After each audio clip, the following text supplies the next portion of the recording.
بسم الله الرحمن الرحيم. هننزل ورنيش ان شاء الله كلير كوت. نجيب من هنا كده ونروح على القايم ونقفل الرفرف، بعد كده ناخد الحاجات معانا. بسم الله.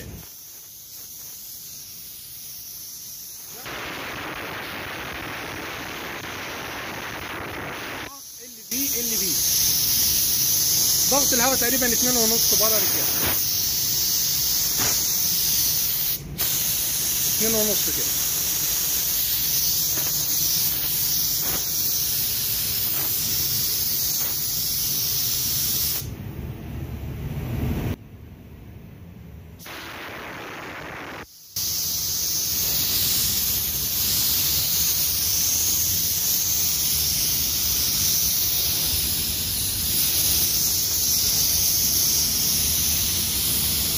ممكن نجيب من تحت ونطلع فوق ولكن في الوش التاني ممكن تفرق معانا، لان لو جينا هنا اهو وجينا جبنا من تحت وطلعنا فوق ممكن احتمال يعني 2-3% بسيط جدا ان ده ممكن يكون نشف فيعفر، فنجيب ايه نلحم عليه وهو طري كده احسن.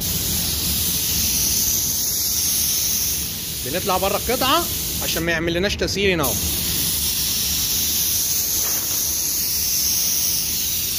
شايفين وقفنا ازاي؟ الهواء شغال لكن مفيش ورنيش عشان ما يعمل لناش تسييل على الحروف.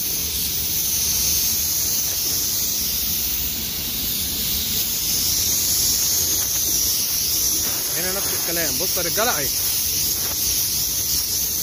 ايديك دي شغاله. بردك الاوكر والحاجات دي تاخد وشين افضل يعني. ليه؟ بتبقى ضعيفه، ممكن تسيل معاك.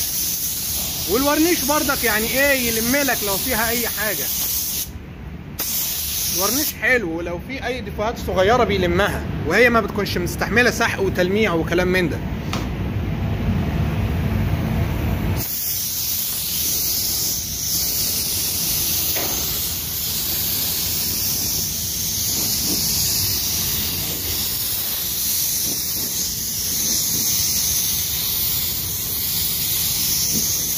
وش رص كده يا رجاله 80% 100% حسب النشره الفنيه.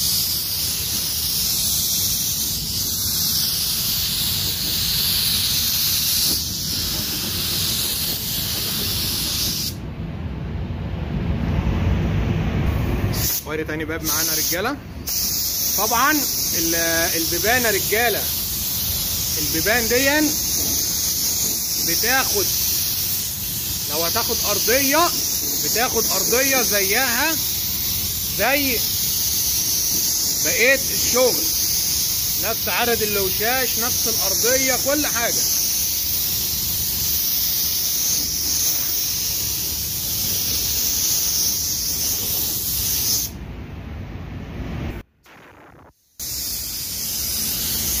برضه يتعامل معامله العربيه، ياخد وشين المحترمين بتوعه.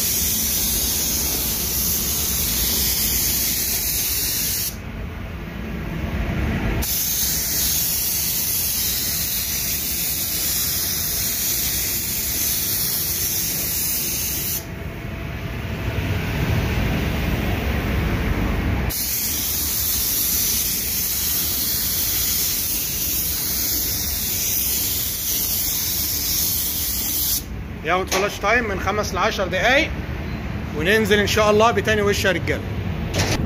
هنا بعد الفلاش تايم يا رجاله ننزل بتاني طبقه. بسم الله. عادي نجيب من هنا نجيب من هناك، هو كده كده جفت يعني تمام.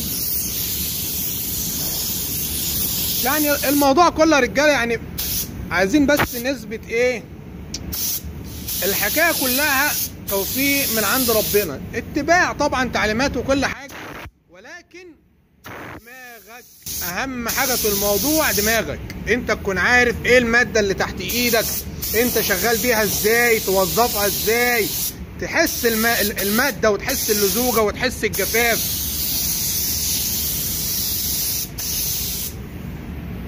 يعني ممكن حد يقول ما نرش نفس الرشه زي ما بدأنا، عادي. بص اهو نيجي المره دي نخلف القصه. تعالوا نجيب الشفه دي كده، نجيب من هنا بقى عشان ما نجيش ناخد من هناك ونيجي هنا وده يفرق. لا، تعالوا نشغل دماغنا شويه. نجيب بقى من فوق لتحت. الرفرف ده بردك الشوط اللي فات جبناه من فوق لتحت، اللي هناك اللي جبناه من تحت لفوق.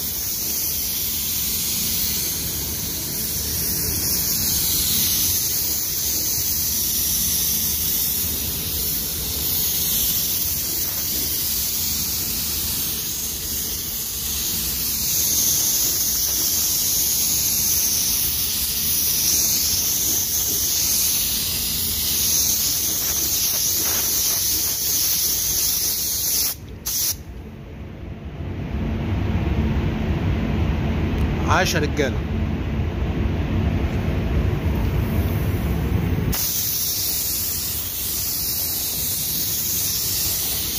شايفين هنا دي بناخدها ازاي؟ بنرفع ايدينا، الهوا شغال لكن مفيش ورنيش، ناخدها خاطف كده اهو، ما نجيش نركن هنا عشان ما تسيلش هنا اهو. تسلم ايديكم.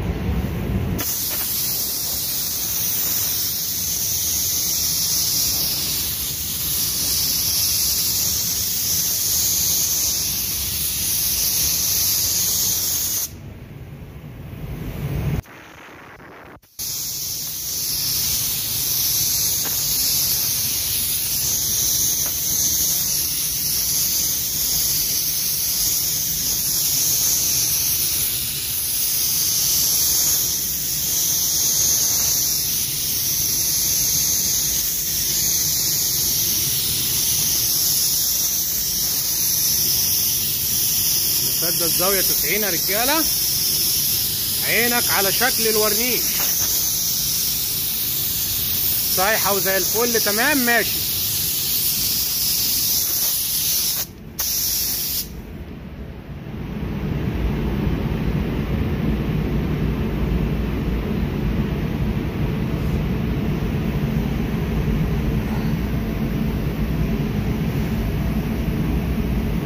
زي الفل يا رجاله، تسلم ايديكم. اهي رزازايه في الاسود ده بالاخص، اسحقها ولمعها على قدها كده. معانا ايه؟ ناخد بقى الابواب من جوه، بعد كده ناخدها من بره. عاش يا وحوش.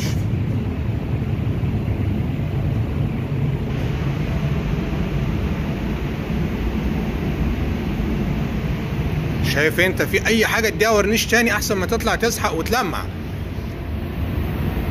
وانت بردك مع التعود ان شاء الله هتلاقي الموضوع يعني ان شاء الله سهل. اهي رزازايه، هي ما تفكرش انك تشيلها يعني، سيبها. اللون الاسود ده يعني مش ادام هي مش شعرايه او حاجه، رزازايه عادي تسحقها وتلمعها بالكاوتش على قدها وخلاص. اهم حاجه العربيه تاخد سخن كويس.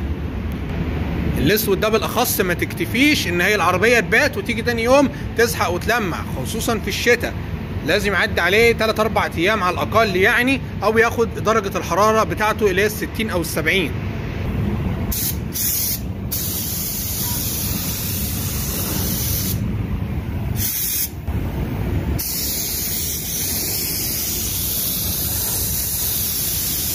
الشفه اللي جوه دي مهمه جدا، اللي هي ديت لازم تقلب لها المسدس كده مش كده عشان تعرف تاخدها صح.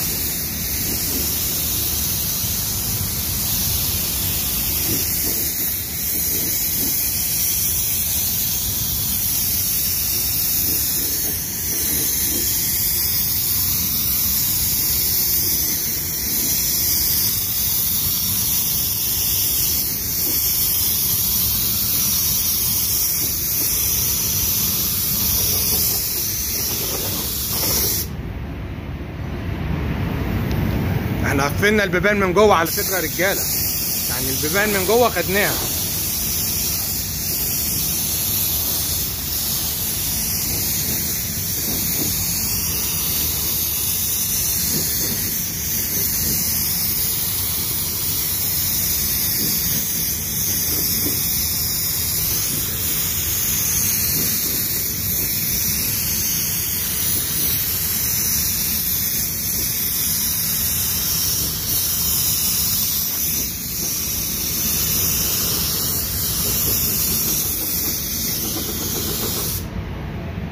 عاش يا وحوش. هي دي الشفه اللي قصدنا عليها اللي هي اللي جوه دي لازم تقلب لها المسدس كده اللي هي دي. ماشي يا رجاله.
اردمه ورنيش يلم لك لو في اي رذاذيه صغيره اي حاجه.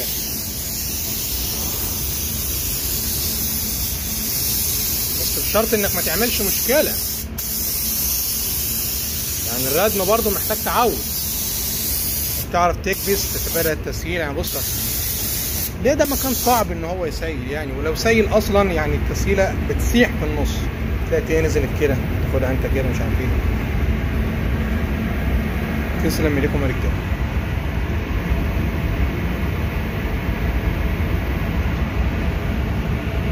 ادي الابواب اهي، خدت الكلير كوت من جوه، اديناها الورنيش بتاعها من جوه. الحمد لله الموضوع كده تمام يا رجاله. يا رب الفيديو يكون حصل فيه فايده. متنسوناش في الدعاء، دعوه حلوه كده يا رجاله. طبعا هنا ده لازق ازاز، ده لازق ازاز هنا كده. هو الازاز ده مشروح عندكم على القناه، قولوا لنا فكرونا ان شاء الله نسيبه لكم في التعليق المثبت او علامه اي، لان الكاوتش هنا مخدم على القايم، وهنا طبعا كده الكاوتش دون بنلزق الكاوتش ده كده وهو بيخدم، يعني الدواخل مش متلزقه، انت معتمد على الكاوتش بتاع الباب مريح، وهنا القايم دون ملزقينه من على شفه القايم من جوه لازقه مقلوبه كده، وبنقلبها ثانيه كده اهوت. الحاجات دي مشروحه في قائمه التشغيل اللازقه عندكم. والسلام عليكم ورحمه الله وبركاته.